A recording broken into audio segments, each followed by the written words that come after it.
A lot of people would look at you and they'll be thinking, you do stuff that scares me. You do stuff that would kind of incite fear within me, whether it be climbing K2 or Everest twice or going into war zones or being a special forces soldier. Is that something that you've ever felt fear? And if so, how do you kind of work with that? Like when we use the word fear, it gives it a negative feel. And it, like if you break it down, like fear is just a reaction in your body. Yeah, like I've felt fear before in the past.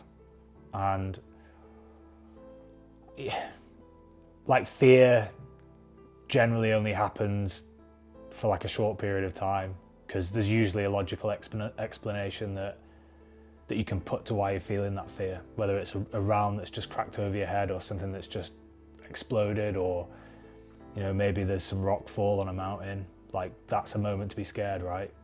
But there's a logical explanation for it, and there's usually an action that you can take which is going to get you out of that fear feeling and get you to some sort of safety. So you've got to break it down that way. I think kind of the things that scare me more than those dangerous kind of things are just, you know, like living a stagnant life or living a boring life. Like boredom and mediocrity like scare me way more than climbing Everest or being shot at. And I think like I'd hate to just get to the age of like 80 or 90 years old or 100 and just turn back and just think that I've wasted time. You could say like what's the thing that you fear the most? People might say it might be heights or whatever. Yours sounds like it's sitting on the sofa and watching the TV and waiting for life to pass by. But I do believe there's a lot of people who do work a 9 to 5 and they want to break it, they don't know how to break it.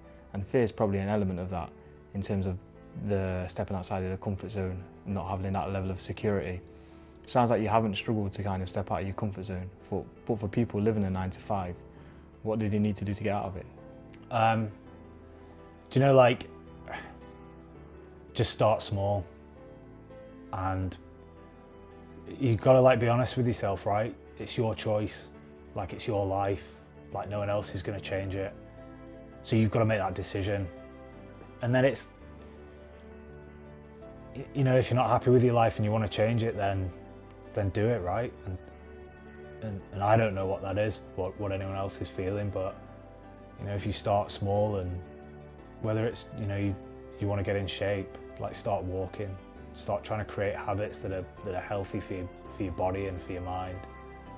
You know, start walking, join a gym, join classes, put yourself in these situations. And this is where you grow, right? Because you're putting yourself in an uncomfortable situation. And my uncomfortable situation is completely different to someone else's uncomfortable situation. And, you know, you could say that a million times over. And career's like a big one, right? Like, that's the comfiest thing that people have, is a career and money coming in. Because that's, you know, without money, like the chances of being homeless and not being able to pay for food for your kids and your family, like that's the biggest fear, right? And I can't tell anyone to change that. You know, you've just got to ask yourself whether that's something that you want to change. You spoke about something there, which I know you spoke about before, but with struggle comes growth. And I know that you do a lot of working out and you're into your fitness. And I think something that a lot of people can do is they can start the struggle in the gym, on the road, running, in the swimming pool. But how important is it to get yourself into that struggle to then expand from it? Yeah, like I think, you know, going back to what we were saying before, it's like the world's an easy place to live in. I don't think the human body's set up to not feel struggle. You know, we've struggled all our life, right? And if you think the reason why we're all sat in these buildings and eating good food is because we struggled in the past, and that struggle has generated systems and put things in place, and now we've built supermarkets and cars, but that all came from struggle. So good things come from struggle. But it's hard to find it these days. So like, you know, it goes back to what I was saying before. It's like struggle could just be going for a run, or struggle could be reading a book, or, you know, just doing something difficult. Like when I was that shy kid, like struggle for me was just having a conversation with someone. But like the more I do it, the better I become.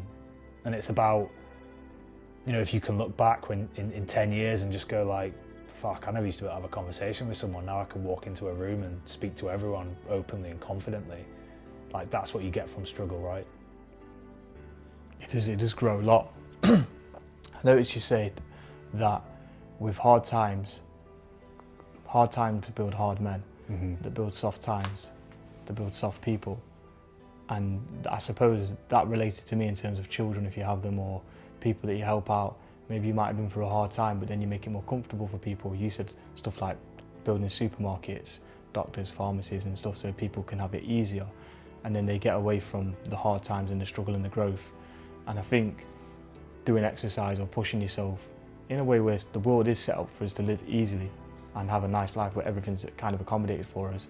There's still different ways we can push ourselves and struggle, but then it comes from kind of us taking ourselves to the struggle rather than just being born into the struggle as much. Yeah, like I'm not saying by any means, you know, burn down the supermarkets and let's go back to shooting deers and picking apples from trees, right? But like, that's the world that we live in now. I think fitness and exercise is the easiest and best way to just find some sort of struggle, and it's manageable, right? It's manageable, it's easy. You join a gym, you go out for a run, and you've got something to work for. If you start running, you can work up to a 5K, a 10K, a marathon. It's measurable. You've got goals that you can tick off. If you're going into a gym, you can start lifting heavy, and you've got a measurement, right, that you can go off, that you can see yourself getting better at something. Sport's the same. Like I surf, like I can feel myself every time I go surfing getting better and better and better, and that's a good feeling. And then you'll notice in other areas of your life that, you know, changes will happen, and whether it's, you know, confidence, or whether it's in the workplace, or whether it's in a relationship, or whether it's just your general happiness, like the more of these things that you do when you're developing yourself and getting better and better, everything changes.